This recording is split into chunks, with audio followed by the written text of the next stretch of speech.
Galerinha do terceiro ano, tudo jóia? Galerinha, estou aqui para mais uma aula de física com vocês, né? Teve umas semanas paradas, não estava podendo gravar, só que agora eu estou de volta. Volta para cair o óculos aqui.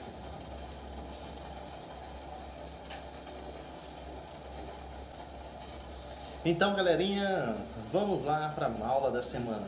Galerinha, só para lembrar vocês, eu estou fazendo uma revisão de todo o conteúdo que já foi passado, dando ênfase naquilo que é realmente importante para vocês. Então, por favor, se liguem no conteúdo aí, não percam nenhum detalhe, porque será importante para que vocês consigam fazer uma boa prova de aprendizagem, diagnóstica e assim poder ser válido todo esse processo de aula não presencial que a escola está fazendo, não é verdade? Então vamos focar no aprendizagem, focar de forma bem específica, para não só que você passe nessa prova, mas que leve uma aprendizagem para o resto da sua vida. Galerinha, o objetivo que eu estou aqui hoje era para dar uma correção à revisão que eu havia passado sobre linhas de força. Desculpa o barulho externo, porque moro perto de uma avenida, tem muito barulho de carro passando, mas é o momento que eu tenho para gravar agora para vocês. Então, galerinha, vamos lá, linha de força é o conteúdo de hoje, que eu vou estar aqui dando uma correção na revisão. Então, galerinha, a última aula da semana que eu passei para vocês foi para que vocês criassem 10 propriedades, comentassem sobre as 10 propriedades que eu deixei em PDF para vocês, e vocês iriam explicar essas propriedades com o seu próprio entendimento. Tipo, ela seria uma forma bem pessoal. Você já tem lá as 10 classificadas propriedades e você ia ler, ia fazer uma interpretação e ia descrever com suas palavras aquele processo. Muito simples, não teria como errar, porque já existe, você ia só recepcionar aquela informação, né? Ia transformar nela de uma forma que você entendesse e ia reescrever aquilo para mim para demonstrar que você realmente entendeu. Tá ok? Então hoje, nesta videoaula, né, eu estarei explicando para vocês uma forma, vou estar demonstrando para vocês o que ele quis dizer em cada propriedade, caso você não tenha entendido apenas com a sua leitura. Então vamos lá, primeira propriedade aqui. A primeira propriedade está se referindo à seguinte informação, ela está falando o quê?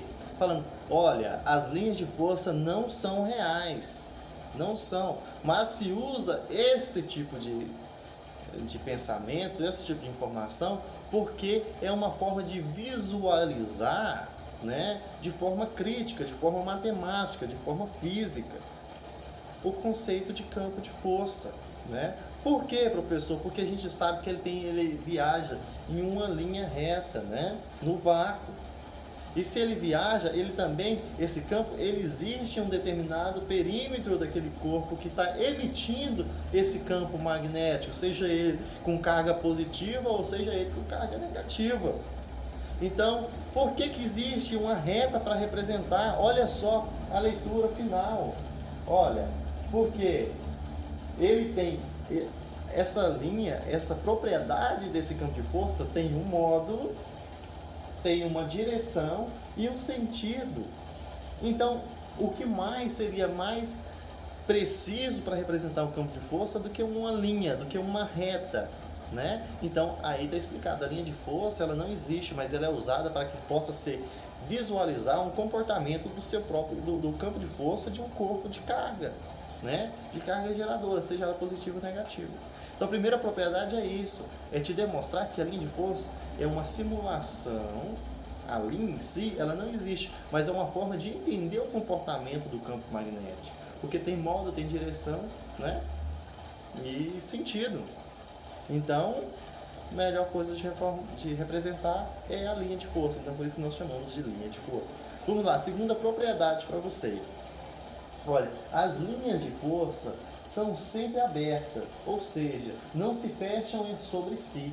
Elas sempre saem das cargas positivas e entram nas cargas de sinal negativo. Sim, resumindo, professor, resumo para ficar mais fácil para mim escrever pouquinho lá, não é assim que vocês querem? Então, o que acontece? Tem uma carga positiva e uma carga negativa. Então, as linhas, elas não vão se sobrepor uma na outra, vão se cruzar assim, ó, não vão, mas ela vai ter a sua cada um vai ter a sua trajetória. E o que acontece com essa trajetória? Ela vai sair sempre da carga positiva, né? Ela sai da carga positiva e vai até a carga negativa, né? Sai daqui, sai daqui, vem para cá. Sai daqui, vem para cá. Sai do positivo, vai para o negativo. Sai do positivo, vai para o negativo. Simples, professor. Qual é a segunda propriedade? As linhas não se cruzam e ela sai sempre do positivo e vai para o negativo. É isso, professor? É isso sim. Então vamos lá, terceira propriedade. Olha só. As linhas de forças nunca podem começar e terminar na mesma carga elétrica. Olha só, que afirmativa.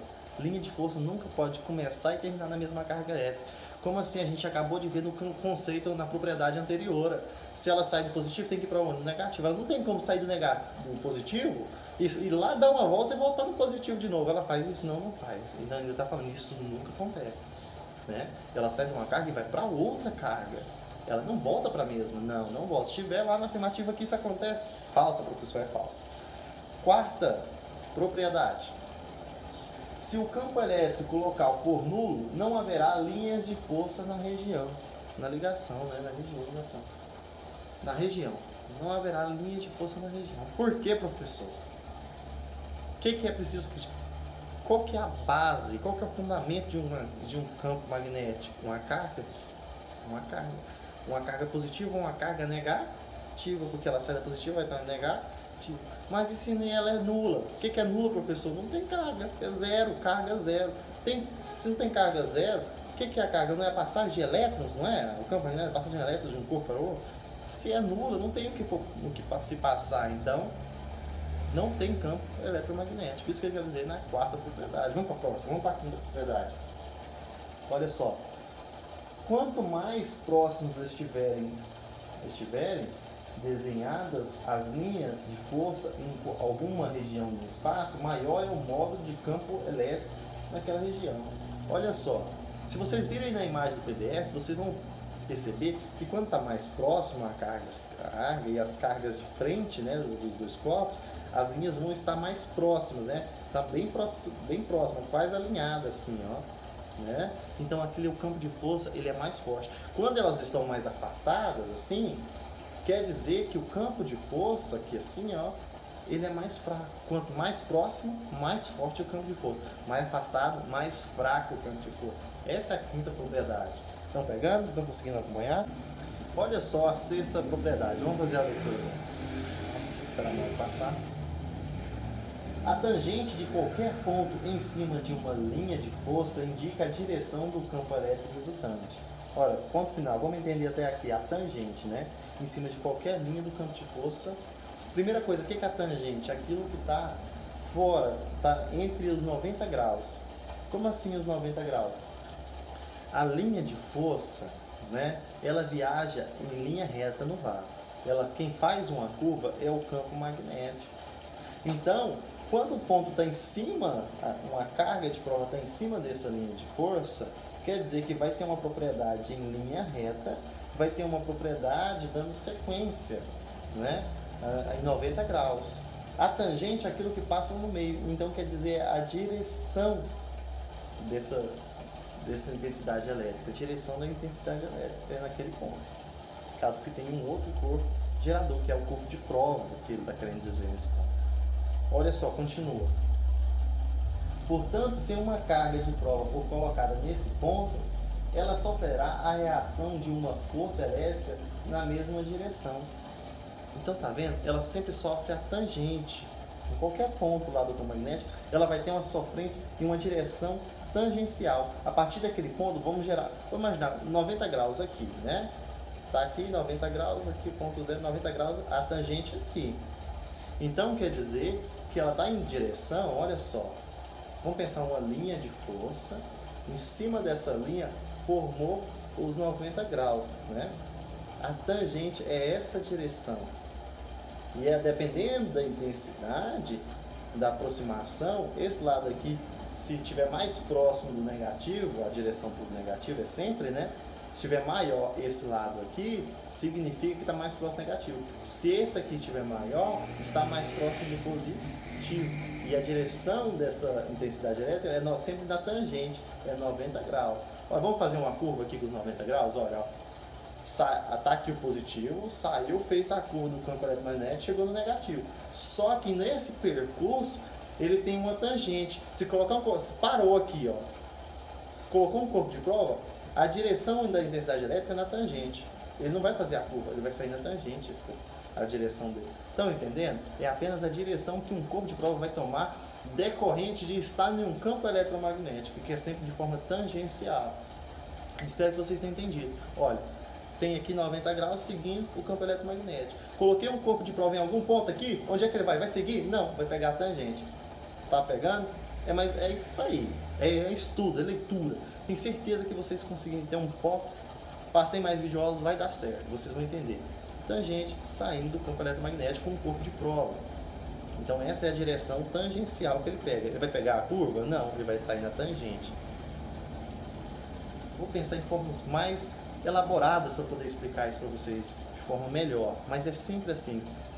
Vou passar uns desenhos depois para vocês conseguirem identificar. Talvez até agora você consiga. Então atenção. Sétima propriedade. Vamos lá? Sétima propriedade. Duas ou mais linhas de força não se cruzam, uma vez que elas já representam a soma vetorial dos campos elétricos naquele ponto do espaço. Olha só. Por que não se cruzam? Você sempre vê que uma linha sai de positiva e negativa de forma paralela ali, né? Paralela, uma do lado da outra. Elas não se cruzam, vamos lá nas primeiras propriedades que a gente acabou de ler. Por quê? Porque não está formando dois campos. Dois corpos geram um campo só e eles se entrelaçam assim, ó. Então, ó, cada campo vai se unir e vai se separar entre os dois corpos. Então eles vão se cruzar? Não, eles vão se unir e gerar uma frequência assim, ó, né? Cada campo vai pegar o seu lado e vai sair unido. Bem simples, né? Então vamos lá. São perpendicular 90 graus. As linhas de força formam uma superfície equipotencial. Superfície equipotencial é que a intensidade vai ser constante, dependente do ponto na superfície. Então vamos lá. Em toda a extensão de uma superfície equipotencial, o valor do campo elétrico é constante, bem como o valor de potencial elétrico. Olha só, toda carga geradora tem diversas saídas, linhas de força no campo, não é verdade? O que está querendo dizer é que, dependente dessa superfície do campo, a intensidade elétrica vai ser a mesma, né? A intensidade e o potencial vai ser o mesmo, não vai ter diferença. Então, todas as linhas de força que saem da carga ali, ela tem a mesma intensidade. Apenas isso. Então, vamos lá, dando sequência. 9. Quando uma carga elétrica se move em direção de uma linha de força, a força elétrica realiza trabalho sobre ela, transformando a energia potencial elétrica em energia cinética ou vice-versa. O que acontece? Toda linha de força consegue gerar o quê? Com uma força, né? Lembra lá da força de atração, essas coisas que a gente viu sobre positivo e negativo? Mesmo as cargas se afastam, cargas diferentes se atraem, geram uma força. E essa força, ela pode ser transformada em energia cinética e vice-versa. Energia cinética pode ser transformada em força. Exemplo sobre isso, se a gente for pensar em motores elétricos e qualquer outro motor elétrico, né? Vai ver que é o campo eletromagnético gerando energia cinética, energia de movimento ali em alguma coisa, em algum elemento. Então é essa a propriedade, número 9, que o campo elétrico gera força, força pode ser transformada em energia cinética e vice-versa. Pode retornar a energia cinética e se tornar força. É uma forma bem tranquila, não é verdade? Então vamos lá. 10, né? 10 propriedade última. Quando uma carga elétrica se move em uma direção perpendicular e a uma linha de força, a força elétrica não realiza trabalho sobre ela. Dessa forma, tanto sua energia potencial elétrica quanto a sua energia cinética devem permanecer constantes. Olha só, a propriedade, ela quer dizer o seguinte: quando uma carga elétrica ela se move em direção perpendicular à linha de força, na verdade, quer dizer que ela não vai alterar o trabalho dos dois elementos. Quer dizer o quê? Que o potencial elétrico e a energia cinética não vai ter alteração, ela vai continuar agindo de forma constante. Quer dizer, então, resumindo, que sempre que ela está se movendo de forma perpendicular, a energia cinética e o potencial elétrico dessa carga não será modificado. Se tem algum anunciado de questão dizendo que a carga vai ser transformada, aumentada, ou vai ter alguma alteração quando ela está em movimento perpendicular, ela é falsa. Por que não? Quando a carga ela está em movimento perpendicular à carga geradora, não vai ter trabalho sobre ela. Sendo assim, o que resulta? Resulta que a energia cinética e energia potencial vai continuar sendo a mesma e constante. Galerinha, eu espero que esse pequeno comentário que eu coloquei em cada propriedade ajude a vocês a montarem um conceito de entendimento para vocês, tá bom? Então, muito obrigado até aqui. Espero ter ajudado e qualquer dúvida que ainda tiver, pode entrar em contato comigo aí pelo WhatsApp. Tchau, tchau. Até mais.